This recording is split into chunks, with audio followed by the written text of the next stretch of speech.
Ja, ik denk dat we bij de 2-2 niet goed staan te verdedigen. En daarna gaat het heel snel en verliezen we weer. Maar jij moet gezien hebben dat er best wel kansen voor jullie lagen vanavond, toch? Ja, zeker. Heel veel kansen. Ik denk dat Thibaut Baten geloof ik 1-op-1 ging toen we 2-1 voor stonden. Ja, het is een beetje het seizoen hè, waar we het veel over hebben gehad.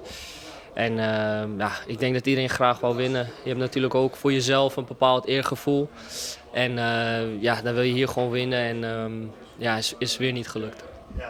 Want inderdaad, jullie zijn uitgespeeld. Volendam is al kampioen, spelen met 8 andere mensen. Maar er is niemand die er echt opvalt bij jullie. Hè? Ik zie een hele pissige trainer bijvoorbeeld in de catacombe. Ja, dat snap ik. Terecht ook. We hebben best wel heel veel wedstrijden verloren die we hadden kunnen winnen of resultaat hadden kunnen halen. En ik denk, ik snap zijn frustratie ook. En ja, als je binnenkomt is het ook een gelaten sfeer binnen de kleedkamer. Maar goed, het is wat het is nu even. Jij maakt de 1-1. Dan kun je die wedstrijd naar je toe trekken. Er gingen ook dingen goed vandaag, stel me ze voor. Wat zei je? Er gingen ook dingen goed vandaag. Nee, zeker. We zijn altijd heel kritisch geweest over ons voetbalspel. Dat was vandaag best heel aardig. Alleen het blijkt weer niet genoeg te zijn om de 3 punten mee naar Kerkrade te nemen. Dus dat frustreert gewoon enorm. En dat is een ding waar we volgend jaar hard aan zullen en moeten gaan werken. Sleept zo'n seizoen zich dan ook op de een of andere manier naar een einde voor jullie dan op dit moment? Ja, zo voelt het wel. En ik vind echt dat we hard trainen en dat iedereen zijn best doet. En ook vandaag zie je dat. Alleen op de een of andere manier is er iets in het team wat ja, onbeschrijfelijk. Ik heb daar niet echt woorden voor. Dat haal je er ook niet meer uit natuurlijk in deze fase. Hè? Nee, klopt. Dus dat maakt het allemaal wel heel lastig. Volgende week voor eigen fans nog goed afsluiten, want dat verdienen zij. En dan, ja, ik wil een welverdiende vakantie zeggen, maar dat is het natuurlijk niet. Maar in ieder geval even vakantie en dan volgend jaar moeten we mooie dingen gaan doen. Hebben jullie nodig, hè, denk ik, een nieuwe start ook, toch? Ja, dat denk ik wel. Ja. Nog één ding, Eraag van tevoren. Is dat iets wat vanuit jullie komt of hoe gaat zoiets? Ja, ja, zeker. Ja, het is, ik dacht dat het hoorde, maar het is, ze zijn verdiend kampioen, dus dan is het netjes om zo hun te eren. Hartstikke blij eigenlijk dat we die in de dying seconds nog winnen. Een moeilijke avond natuurlijk. Vorige week de supporters in de rust naar huis, waar ik alle begrip voor heb. Als zij om de week een verre uitwedstrijd meegaan en als je ziet hoe weinig punten we hebben gehaald, snap ik de reactie van de supporters op dat moment. Ja, en vandaag in de warming-up, dan kijk je naar de tribunes en dan zie je zo'n spandoek hangen natuurlijk. Ja, dat doet wel wat met je. Dat is niet leuk om te lezen natuurlijk. Ja. Ja, want persoonlijk, jij staat heel dicht bij de supporters als jongen van Maastricht. Welke emoties of gevoelens roept dat dan bij jou op? Nee, ja, kijk, het is zo. Supporter van MVV, dat is denk ik niet altijd even makkelijk. De gloriejaren, dat ligt al een hele tijd achter ons. Dus van die kant snap ik de MVV-supporter ook. Dat ze gewoon enorm teleurgesteld zijn in alles. En zij hopen gewoon ieder jaar weer dat wij gaan meedoen. En alleen ja, aan de andere kant moet je ook weer een beetje realistisch zijn. Kijk, eind vorig seizoen, begin dit seizoen, had de club bijna niet meer bestaan. Nou, er zijn een aantal mensen die hebben hun nek uitgestoken. En ja, die hebben hun ziel en zaligheid in de club gestoken. En dat gaat niet over een dag ijs of nachtijs, hoe zeg je dat? Dat heeft gewoon even wat tijd nodig. En ik snap dat de supporter, ja, die willen gewoon meteen die verandering zien. En daar kan ik nog in komen. Alleen, ja, we moeten gewoon realistisch zijn.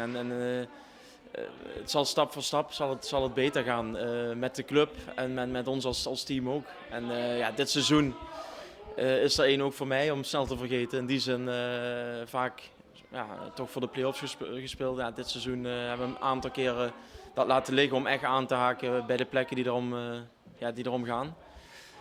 Ja, en het gaat gewoon als een nachtkaas uit. Ja, dan had ik gezegd, dan zie je zoiets hangen. Ja, dat doet wel wat met je. Dus ik heb op een gegeven moment ook tegen de jongens gezegd, luister, doe het gewoon voor jezelf. Doe het voor je familie die op de tribune zitten. Doe het voor iemand. En ja, uiteindelijk ja, ben ik wel blij dat we winnen. En dat zo'n jongen als Robert, hè, dat is ook zo iemand die zijn nek heeft uitgestoken. Die voetbalt hier voor niks. En ja, die maakt dan de winnende. Dus daar ben ik voor hem heel blij voor. Dan is het misschien ook wel lekker dat jullie dan een beetje gram kunt halen en als je naar de kleedlokalen loopt. Nee, tuurlijk. Kijk, je bent gewoon blij dat je wint. En ja, je gram halen. Kijk, Normaal staan jullie natuurlijk uitgebreid, worden jullie bezongen, wordt er gedanst, zeg maar. En nu liepen jullie naar binnen. daarom, en dat siert ook het MVV-publiek. Ik moet zeggen, ze hebben ons ook dit seizoen altijd gesteund. Nogmaals, vorige week kan ik volledig inkomen. Ja, deze week doet zo'n spandoek, dat doet wat met je. Met mij, met de spelers, met de trainer. Iedereen die rondom het team zit, doet dat wat. En ja goed, dan worden nog wat dingen geroepen. Ja, dan is het ook een beetje... Volgens mij zaten de supporters er ook niet op te wachten dat wij uitgebreid die ronde gingen maken. Dus dan kun je beter naar binnen gaan. En ja, deze avond weer. Want op een gegeven moment lijkt het ook wel echt gewoon genoeg. Hè? Ik bedoel, ik snap dat supporters ook kritisch kunnen zijn. Maar je hebt natuurlijk mensen in het kleedlokaal gehad dit jaar. Supporters die vertrekken in een uitwedstrijd en dan nu dit eroverheen. Dan kan ik me ook voorstellen dat je als groep denkt van ja, hoe lang blijft het op die manier sudderen? Nee, ja precies. Er is een hoop gebeurd dit seizoen. Het is al een bijzonder seizoen voor je. Nee, precies. Ik moet zeggen dat ik toch al een tijdje meeloop inderdaad. Ik heb zelfs in Italië ben ik gedegradeerd met een club. Maar zo onrustig als het hier is geweest dit seizoen, dat heb ik nog niet vaak meegemaakt. Dus ja, dat is gewoon enorm zuur. Ik had me er zelf ook meer van voorgesteld. Ja, het is echt een seizoen met een aantal ups natuurlijk. En gewoon jammer dat je in die fase niet kunt aansluiten. Hè. Ik duid op die wedstrijd tegen VVV uit en ADO uit. Dat zijn echte momenten dat je had kunnen aanhaken. En eigenlijk vanaf dat moment is het alleen maar bergafwaarts gegaan. Ook natuurlijk wat blessures erbij gekomen met jongens die belangrijk voor ons waren. Ja, dat neem je dan allemaal mee. En laten we het gewoon snel vergeten. Je hebt volgende week nog een wedstrijd uit bij Cambuur. Ja. Jij zelf werd even na één helft werd je gewisseld. Was dat vooraf besproken of welke oorzaak was dat? Nou, ik loop al een aantal weken wat te sukkelen in mijn fysieke gesteldheid. Dus ja, op een gegeven moment gaf ik wel aan. Ik zeg ja, ik kan nu wel blijven. Het ging gewoon niet meer. En dan moet je ook eerlijk naar jezelf zijn. Dan kun je het team ook niet helpen. Dus toen hebben we ervoor gekozen om te wisselen en daarin geen risico te nemen. Het is niet zo dat het ernstig is, maar wel waar ik al weken mee loop. En ik denk dat het lichaam wat rust nodig heeft. Ja. Ja, dat komt er bijna aan. Tot slot, de tandem Smeets-Braken was er vandaag niet, omdat Brian dan ook geblesseerd is. Zijn we hem kwijt? Nee, ja, vooralsnog wat ik weet heeft hij gewoon nog een jaar contract. Er zijn natuurlijk wat dingen, ook door hemzelf in de media verschenen. Ja, ik weet niet wat daar speelt of wat daar gaande is. Maar ik snap wel wat hij zegt. Natuurlijk, iedere speler heeft ambitie. Ja, die heb ik zelf ook.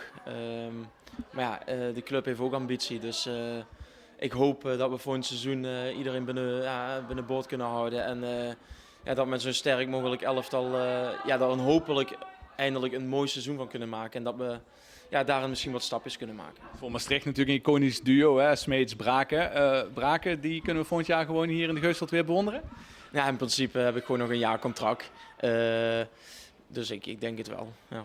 Ja, het is natuurlijk balen dat we niet winnen, maar voor mij is het wel een mooi moment om na zo'n lange tijd eindelijk weer minuten te maken. Dus daar ben ik wel echt blij mee. Ja.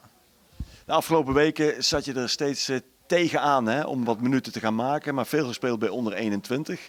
Wat heeft John Lammers vandaag in de rust tegen jou gezegd? Ja, hij zei gewoon geniet ervan en je hebt er hard voor gewerkt en je weet wat je moet doen. En wat ik zei, geniet ervan. En dat heb ik wel proberen te doen, maar je bent natuurlijk gewoon in je focus en met de wedstrijd bezig. Maar nu is het wel een mooi moment om eindelijk weer terug te zijn, dus dat is top. Ja. Hoe kijk je terug op die eerste 45 minuten van dit seizoen? En als je verder terugkijkt, vorig jaar op 10 mei je laatste minuten gemaakt. Hoe is het dan nu op dit kunstgrasveld hier in Emmen? Ja, ik moet zeggen, ik had niet echt problemen met het kunstgras. Ik had al wel wat wedstrijden op kunstgras gespeeld, dus daar was ik op zich wel gewend aan. Hoe het ging, ik denk dat ik goede momenten had en een paar mindere momenten. Je bent natuurlijk gelijk wel kritisch als je op het veld staat. Maar ja, ik denk gewoon dat ik tevreden moet zijn dat ik weer minuten heb gemaakt. En ja, van hieruit gewoon veel verder bouwen. En hopelijk volgende week nog minuten thuis. En dan ja, volgend seizoen knallen weer. Ja. Wat heb je het afgelopen jaar fysiek en mentaal allemaal meegemaakt door die zware knieblessure? Ja, de eerste week is natuurlijk wel echt balen, want ik draaide wel echt een goede voorbereiding. En ja, de eerste weken baal je er echt van, maar daarna zet je wel gewoon de knop om. En dan ga je zo hard mogelijk werken om zo snel mogelijk terug te komen. Dat is gelukkig gelukt en mijn knie voelt goed. En ik ben gelukkig eerder fit geworden dan verwacht. Dus ja, daar ben ik gewoon heel blij mee. Ja. Hoeveel mentale barrières heb je toch moeten overwinnen? Want je zit maar bij de fysio in het krachthonk een beetje alleen. Ja, ik moet zeggen, je haalt wel constant voldoening uit de vooruitgang die je boekt. Dus ja, de eerste weken zijn vooral moeilijk als je niet kan lopen en veel pijn hebt. Maar als je die fase voorbij bent, dan is het gewoon steeds door naar de volgende stap. En ja, dan haal je daar gewoon heel veel voldoening uit. Dus ja, toen was het eigenlijk wel, ging me mentaal wel goed af. Ja. Komende vrijdag hoop je natuurlijk wat minuten te maken voor je eigen publiek in de Koel, neem ik aan. Ja, wat je zegt, thuis zou wel mooi zijn. En laatste wedstrijd van het seizoen, ja, dan heb ik thuis ook minuten gemaakt. En dan ja, moet ik zorgen dat volgend seizoen mijn seizoen gaat worden. Ja. Merk jij in de groep dat het toch wel best lastig is, hè? Als je nergens meer om speelt, om dan alles te geven, ook in zo'n wedstrijd hier bij Emmen? Ik moet zeggen dat je daar eigenlijk niet heel veel van merkt. We hebben gewoon veel jongens die zichzelf willen laten zien. En ja, het valt eigenlijk wel mee. We hebben niet echt het gevoel van we spelen nergens meer voor. Iedereen wil zichzelf laten zien. Dus dat valt eigenlijk wel mee. Ja. Heb je nog wat schouderklopjes gehad van je collega's na afloop? Ja, veel jongens kwamen wel naar me toe dat ze blij voor me waren. Dus dat is wel heel mooi. En veel jongens hebben me ook gewoon gesteund tijdens die lange revalidatie. Dus dat is wel mooi. Ja. Nou, dan kunnen we stellen, hè, met nog 1 wedstrijd te gaan, dat je lekker op vakantie kan. En dat je eindelijk, en we hopen dat het beter gaat dan in de voorbereiding van het voorseizoen, volledig fit aan het nieuwe seizoen kan beginnen. Ja, dat is gewoon het doel. Ik ben blij dat ik nu minuten heb gemaakt, dat ik me echt goed voel. En dan ja, volgend seizoen kan ik gewoon helemaal fit zijn, geen last van mijn knieën. En dan moet ik gewoon mezelf laten zien. En wat ik net ook al zei, dan moet mijn seizoen worden. Ja. Merk je ook dat de andere jongens er al heel veel mee bezig zijn in de groep? Valt op zich mee. We hebben natuurlijk wel best wat jongens die weggaan. Dus ja, die zitten natuurlijk nog een beetje in onzekerheid van waar gaan we naartoe. Maar ja, het valt wel mee. Ja. Je hebt het wel in de gaten, hè? Je kan vanavond best een keer joepie roepen tegen jezelf, want dit was toch wel het mooiste moment van de avond, jouw rentree. Ja, het is wel een mooi moment. Het is dadelijk in de bus, dan besef ik wel hoe mooi het is om eindelijk op het veld te staan. Hier heb je wel lang voor gewerkt, dus daar ben ik echt blij mee. Ja.